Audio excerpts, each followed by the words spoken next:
শ্রীলঙ্কার অন্ধকার জঙ্গল থেকে আসে এক সন্ত্রাসী, সাথে তার ৩ সহযোদ্ধা, ৪টা সোনার বার, আর পুলিশের চোখের সামনে তারা হয়ে যায় ভারতবর্ষের নাগরিক। এরপর শুরু হয় তাণ্ডব লীলা। একে একে ৪০টা গ্রাম দখল করে নেয় তারা। রক্ত, আগুন, আতঙ্ক সবকিছু মিশে যায় তাদের রাজত্বে। কিন্তু ভাগ্যের খেলা আলাদা ছিল।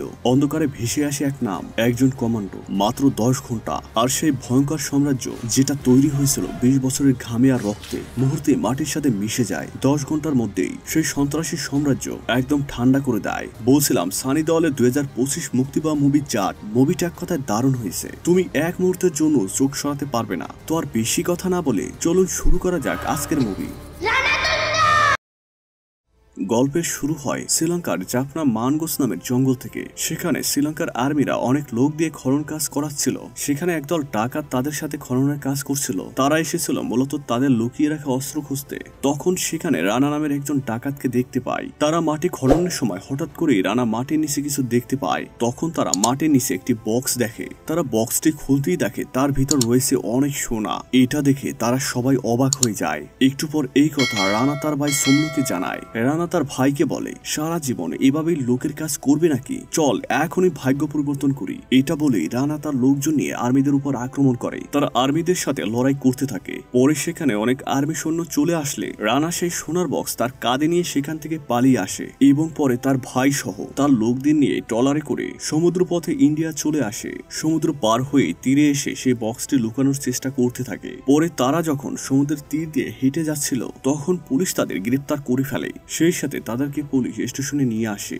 তখন পুলিশ বলে, তোদেরকে তো সাধারণ লোক মনে হচ্ছে না। তোরা শ্রীলঙ্কা থেকে কেন এখানে আসছিস? প্রমাণ ছাড়া তোদের নামে বড় কোনো কেসও দিতে পারবো না। এটা শোনা মাত্রই রানা তার দিকে তাকিয়ে থাকে। আর একটু পরেই সবাই একটা করে সোনার বার তাদের দিকে এগিয়ে দেয়। রানা বলে তারা এখন থেকে ইন্ডিয়াতে থাকবে এবং প্রতি মাসে তারা তাদের পাওনা বুঝিয়ে দেবে। ঘুষখোর পুলিশ অফিসার সোনাগুলো পেয়ে তাদের কথায় রাজি হয়ে যায়। এরপর ঘটনা কয়েক বছর আগে চলে যায়। সেখানে ভারতের রাষ্ট্রপতি বসুন্ধরাকে দেখানো হয়। তার কাছে একটি রক্তাক্ত চিঠি আসে অন্ধ্রপ্রদেশের মুঠোপল্লী গ্রাম থেকে। বাস্তবে এই চিঠিটি লিখেছিল একটি ছোট্ট মেয়ে, যে তার গ্রামের ভিতরে হওয়া নির্যাতনের কথা সেখানে লিখে পাঠিয়েছে। কিভাবে তাদের উপরে অত্যাচার করা হচ্ছে এটা পড়ে বসুন্ধরা কাঁদতে থাকে। তার মনে হতে থাকে তারা এখনো পরাধীন রয়ে গেছে। এই চিঠির প্রতিটি লেখা বসুন্ধরার হৃদয়ে যেয়ে লাগে। আর চিঠির সাথে একটি বক্স ছিল।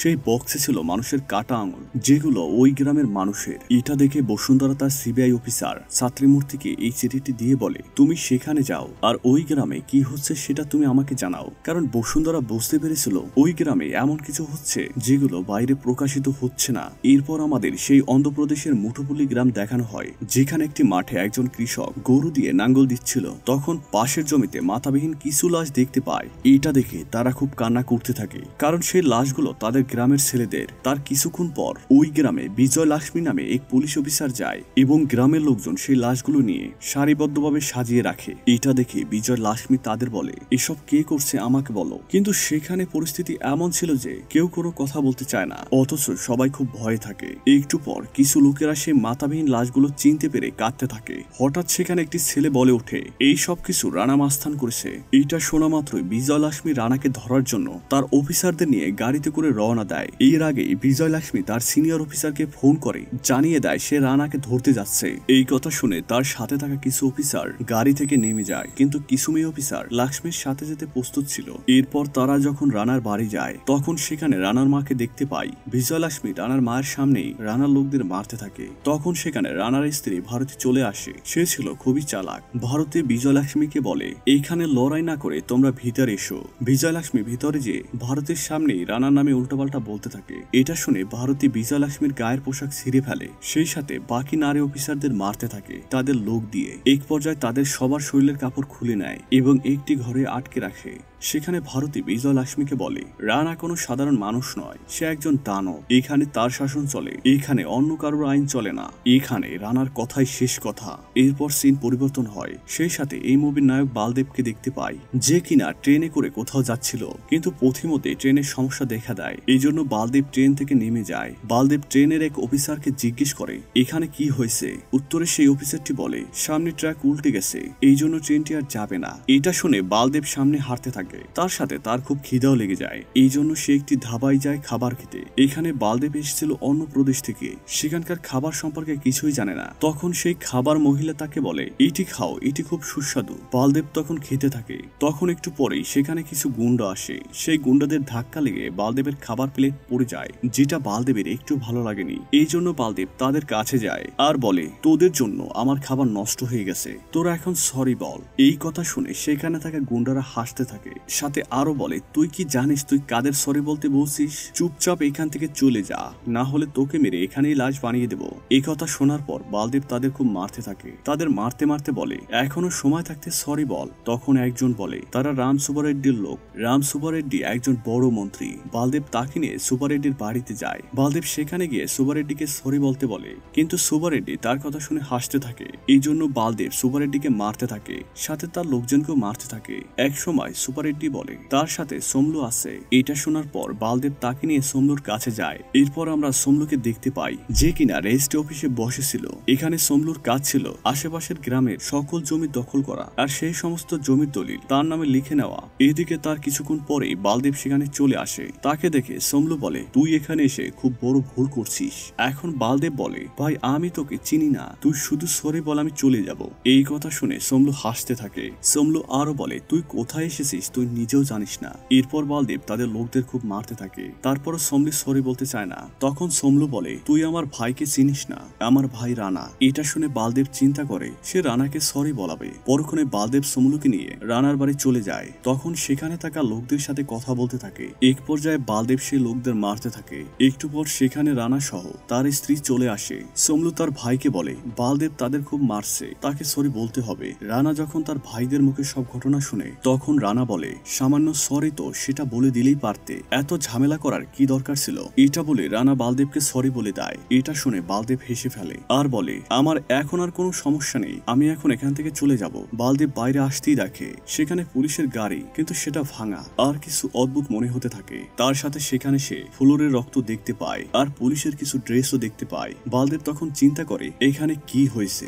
বালদেব সেই ড্রেসগুলো নিয়ে রক্তের দাগ ধরে সামনে এগোতেই দেখতে পায় একটি রুমের ভিতরে অনেক মহিলা অফিসার এবং তাদের বস্ত্রবিহীন আটকে রাখা হয়েছে। বালদেব তাদের ড্রেসগুলো দিয়ে দেয়। তখন মহিলা অফিসারগুলো সেই ড্রেস পরে নেয়। বালদেব এখানে খুব রেগে যায় আর জোরে কথা বলতে থাকে আর বলে, সামান্য খাবার পড়ে যাওয়ায় সে এত কিছু করেছে, কিন্তু সে তার দেশের মহিলা অফিসারের গায়ে হাত দিয়ে বড় অপরাধ করেছে। এই জন্য তোর কি হতে পারে সে ভাবতেই পারবে না। এটা বলেই সেখানে থাকা কিছু জিনিস ভাঙতে থাকে। এটা শুনে রানা বলে, অনেক হয়েছে, এবার থাম তুই। সবকিছু যখন জেনে গিয়েছিস তাহলে তোকে এখন মরতে হবে। এটা বলে তারা দুজন দুজনের দিকে বন্দুক ধরে। এইসব দেখে রানার স্ত্রী রানাকে বলে, মাথা গরম না করে সবকিছু নিজেদের মধ্যে ঠিক করে নাও। এইখানে রানার স্ত্রী খুব চালাক। রানার স্ত্রী জানতো সামান্য বিষয় নিয়ে অনেক বড় ঝামেলা হতে পারে, এই জন্য তাদেরকে থামিয়ে দেয়। বালদেব রানা তার স্ত্রীর কথা শুনে সেখান থেকে চলে যেতে থাকে। পরক্ষণে বালদেব যখন মহিলাদের নিয়ে গাড়িতে করে যেতে থাকে, তখন পিছনে রানার গুন্ডারা তাদের মারার জন্য আসতে থাকে। গুন্ডাগুলো বালদেবের গাড়িতে গুলি করতে থাকে আর একটা গুলি সেখানে থাকা মহিলা অফিসারের গায়ে লাগে। বালদেব মহিলা অফিসারটিকে বাঁচাতে চায়। তাকে বাঁচানোর জন্য তারা একটি গায়ে চলে যায়, কিন্তু সেখানে কেউ সাহায্য করতে চায় না। তার একটু পরে রানা বালদেবকে ফোন করে আর বলে, তুই যেখানে গিয়েছিস সেখানে কেউ তাকে সাহায্য করবে না, আর যদি সাহায্য করে তাহলে তাদের মরতে হবে। রানা আরো বলে, এখানে শুধু তার শাসন চলে। সেই সাথে রানা বলে, সেসব অফিসারদের বেড়ে দেবে, পরে তাকেও মারবে। এই কথা শুনে বালদেব ফোন কেটে দেয়। বালদেব বিজয় লক্ষ্মীকে বলে, এখানে কি হচ্ছে তুমি আমাকে সব বলো। এখন বিজয় লক্ষ্মী বলে, রানা এখানকার সব থেকে বড় ডাকাত, সবাই তার কথাই চলে, কেউ তার বিরুদ্ধে গেলে সে তাকে মেরে ফেলে। এখানে সবাইকে সে জিম্মি করে রেখেছে। এই বলে সে কাঁদতে থাকে। এরই সাথে কাহিনী সামনে চলে যায়। সেখানে দেখানো হয় সুইজারল্যান্ডে কিছু সায়েন্টিস্টরা এক ধরনের পাথর দেখাতে থাকে, যেগুলো দিয়ে তারা অস্ত্র তৈরিতে ব্যবহার করতে পারবে। এই জন্য তারা সেখানকার বড় এমপি মন্ত্রীদের সাথে মিটিং করতে থাকে। তারা সবাই রানার সাথে কথা বলতে থাকে। সেই সায়েন্টিস্টরা ও মন্ত্রীরা সবাই মিলে রানার কাছে আসে, কারণ রানার এলাকায় ওই গ্রামের মাটির নিচে সেই পাথর পাওয়া যেত। এই জন্য তারা সবাই রানার কাছে যায় এবং রানার সাথে ডিল করতে থাকে। তারা রানাকে অনেক টাকা দেওয়ার কথা বলে, এর ফলে সে তাদের জমি দখল করে দিবে। এত টাকার অফার শুনে রানা তাদের কথা রাজি হয়ে যায়। এই জন্য রানা সেই গ্রামবাসীদের কাছ থেকে জোর করে তাদের জমি লিখে নিতে থাকে। রানার ভাই সোমলু তাদের গ্রামের রেজিস্ট্রি অফিসে গিয়ে জোর করে গ্রামের মানুষদের জমি লিখে নিত, কিন্তু গ্রামের লোকেরা তাদের জমি লিখে দিতে চাইতো না। এই জন্য রানা তাদের লোক দিয়ে অনেক মানুষকে মেরে ফেলে। এইসব দেখে গ্রামের অন্য মানুষেরা ভয়ে তাদের জমি লিখে দেয়, আর যারা লিখে দিত না তাদের সে মেরে ফেলতো। এমনকি যারা তার বিরুদ্ধে প্রতিবাদ করত রানা তাদেরকে শিরশ্ছেদ করে দিত, যার ফলে কেউ তার কথায় প্রতিবাদ করত না। ওদিকে বিজয়লক্ষ্মী যখন এসব কথা বালদেবকে সব বলে দেয় তখন বালদেব বলে তাদের উচিত পুলিশ কমপ্লেন করা, কিন্তু বিজয়লক্ষ্মী জানতো পুলিশ তাদের কেনা গোলাম। এরপরও বালদেব বিজয়লক্ষ্মীদের নিয়ে সেই পুলিশ স্টেশনে যায়, কিন্তু সেখানে থাকা অফিসাররা কেউ তার কথা শুনতে চায় না। বালদেব তখন বলে সে কমপ্লেন করাতে চায়। এটা শুনে সেখানে থাকা এক অফিসার তার কমপ্লেন লিখতে থাকে। বালদেব যখন বলে সে রানার বিরুদ্ধে কমপ্লেন করতে চায়, এটা শুনে সেই অফিসার অবাক হয়ে যায়। তার সাথে সেখানে থাকা পুলিশ ইনচার্জ সেও অবাক হয়ে যায় আর হাসতে থাকে। পুলিশ ইনচার্জ বলে সে রানাকে চেনে না, সে খুবই ভয়ঙ্কর, তারা সবাই তার হয়ে কাজ করে। বালদেব তাদের বলে তারা তোমাদের অফিসের মেয়েদের গায়ে হাত দিয়েছে, তোমরা কিছু বলো না কেন? ইনচার্জ তখন বলে এইসব মেয়েরা তো আমাদের ভোগের পণ্য। এর সাথে সেই ইনচার্জ বিজয়লক্ষ্মীর গায়ে হাত দিতে যায়। এটা দেখে বালদেব সেই অফিসারকে মারতে থাকে। তখনই সেখানে থাকা অন্য পুলিশ অফিসাররা বালদেবকে মারতে থাকে, এমনকি এক পর্যায়ে তাদের শিকল দিয়ে বেঁধে ফেলে আর মারতে থাকে। পুলিশ ইনচার্জ হাসতে হাসতে বলে সে জানে না তারাও রানার হয়ে কাজ করে। একটু পর পুলিশ ইনচার্জ রানাকে ফোন করে আর বলে তারা বালদেবকে তাদের থানায় শিকল দিয়ে বেঁধে রেখেছে, আপনি তাড়াতাড়ি আসুন, আজ একে মেরে ফেলবো। এটা শুনে রানা বলে ঠিক আছে, আমি এখনই আসছি। এদিকে বালদেব এমন ভাবে বসেছিল তাকে দেখে অন্য অফিসাররা ভেবেছিল সে কিছুই করতে পারবে না। এর সাথে সেখানে রানার ভাই সোমলু তার লোকজন নিয়ে চলে আসে আর বলে আজ একে মেরে ফেলবো। তখনই জেলে থাকা এক কয়েদি বলে তোমরা তাকে চেনো না, সে একজন বড় যোদ্ধা, তোমরা তাকে কিছুই করতে পারবে না, উল্টো সেই তোমাদের মেরে দেবে। সে বলে আমি অন্য কারাগারে ছিলাম, তখন তাকে দেখেছিলাম, সেই একসাথে অনেকগুলো মানুষকে মেরে ফেলেছিল, সে খুবই ভয়ঙ্কর একটি লোক। এটা শুনে সেখানে থাকা লোকেরা বালদেবকে বন্দুক দিয়ে মারতে থাকে। তারা ভাবে বালদেব মারা গেছে, কিন্তু একটু পরেই বালদেব তাদেরকে খুব মারতে থাকে, এমন ভাবে মারতে থাকে যেটা দেখে সেখানে সবাই ভয় পেয়ে যাচ্ছিল। বালদেব সেই পুলিশ ইনচার্জকে মারতে থাকে, তার সাথে সেখানে থাকা মেয়ে অফিসার গুলো সেই গুন্ডাদের মারে। এই পর্যায়ে বালদেব রানার এক ভাইকে মাথা কেটে দেয়। এইসব দেখে সেখানে থাকা গুন্ডারা ভয় পেয়ে যায়। বালদেব সোমলুকেও মেরে দেয়। পরক্ষণে বালদেব সবাইকে মেরে গলায় রশি দিয়ে সবাইকে ঝুলিয়ে দিয়ে চলে যায়। এর কিছুক্ষণ পরেই রানা সেই স্টেশনে চলে আসে আর দেখে বালদেব তার ভাইদের মেরে সেখানে ঝুলিয়ে দিয়েছে। এখানে বালদেব তাদের মেরে চলে যায়। রানা তার ভাইদের মৃত্যু দেখে শক খেয়ে যায়। এর কিছুক্ষণ পর বালদেব রানাকে ফোন করে আর বলে সে তার ভাইদের মেরে দিয়েছে। সে আরো বলে সে তাকেও মারবে। বালদেব বলে তাকে খুঁজতে হবে না, সে নিজেই তার কাছে আসবে। অন্যদিকে সিবিআই অফিসার সোমনাথকে দেখানো হয়। সোমনাথ জেনে যায় রানা একজন ভয়ঙ্কর খুনি, সে অনেক আর্মিকে মেরেছে, তাকে ধরতে উপর থেকে তার কাছে নির্দেশ এসেছে। সোমনাথ রানার সব অপকর্মের প্রমাণ জোগাড় করে ফেলছে, এখন সে তাকে ধরতে চায়। তখন সোমনাথ এক অফিসারকে ফোন করে, সে বলে সেখানে লোক পাঠাতে, কিন্তু এই অফিসার বলে বালদেব নামের এক অফিসার সেখানে আগেই চলে গেছে তাকে ধরতে। এটা শুনে সোমনাথ বলে এত বড় ভয়ঙ্কর খুনিকে ধরতে মাত্র একজনকে পাঠানো হয়েছে কেন? তখন সেই অফিসারটি বলে সে একাই তাকে ধ্বংস করে দেবে। বালদেব আর্মি অফিসারের একজন বড় কমান্ডার, ইতিপূর্বে বড় বড় মিশনে একাই বিজয় লাভ করেছে।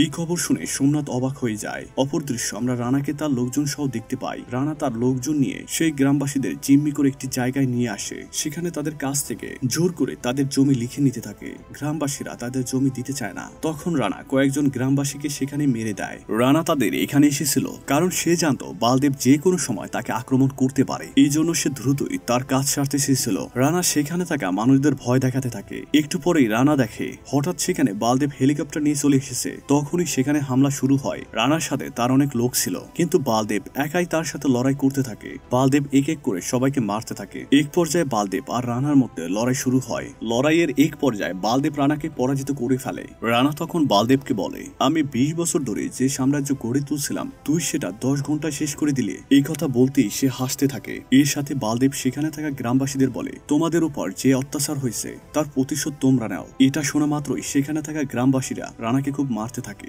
এক পর্যায়ে রানাকে মেরে শিকল দিয়ে ঝুলিয়ে রাখে। আর এভাবে এই অত্যাচার শাসকের সাম্রাজ্য শেষ হয়ে যায়। এরপর রানার স্ত্রী ও তার মাকে দেখানো হয়। রানার স্ত্রী রানার মৃত্যুর কথা শুনে সে নিজেই নিজেকে গুলি মেরে দেয়। রানার স্ত্রীর মৃত্যু দেখে রানার মা সেখানেই হার্ট অ্যাটাক করে। এদিকে বালদেবের কাছে সেই ছোট্ট মেয়েটি যায় যে কিনা রাষ্ট্রপতি বসুন্ধরার কাছে সেই চিঠি লিখেছিল। সেখানে সেই ছোট্ট মেয়েটি বালদেবকে বলে আমাদের যখনই সমস্যা হবে তুমি আসবে তো? এই কথা শুনে বালদেব বলে তুমি যখনই আমাকে স্মরণ করবে আমি তখনই তোমাদের কাছে আসবো। এই বলে তারা হাসতে থাকে। আর এইভাবেই বালদেব একটা মিশন সম্পন্ন করে। এরপর বালদেব তাদের বিদায় দিয়ে চলে যায়। ওদিকে সিবিআই অফিসার সোমনাথ যখন জানতে পারে একজন আর্মি রানার সাম্রাজ্যকে ধ্বংস করে দিয়েছে, তাও আবার 10 ঘন্টায়, তখন সে নিজেই অবাক হয়ে যায়। আর বালদেবের রাকিবের সাথে দেখা করার জন্য ইচ্ছা প্রকাশ করে। আর এইভাবেই ভারতের অন্ধ্রপ্রদেশের মুঠোপল্লী গ্রামের মানুষ রানার অত্যাচার থেকে মুক্তি পায়। আর এইখানেই এই মুভিটি সমাপ্ত হয়। তো বন্ধুরা, মুভিটি আপনার কাছে কেমন লাগলো অবশ্যই কমেন্টে জানাবেন। সেই সাথে আরো নতুন নতুন মুভি পেতে সাবস্ক্রাইব করবেন। আজ এই পর্যন্তই, দেখা হবে পরবর্তী কোনো ভিডিওতে। সে পর্যন্ত সবাই ভালো থাকবেন। খোদা হাফেজ।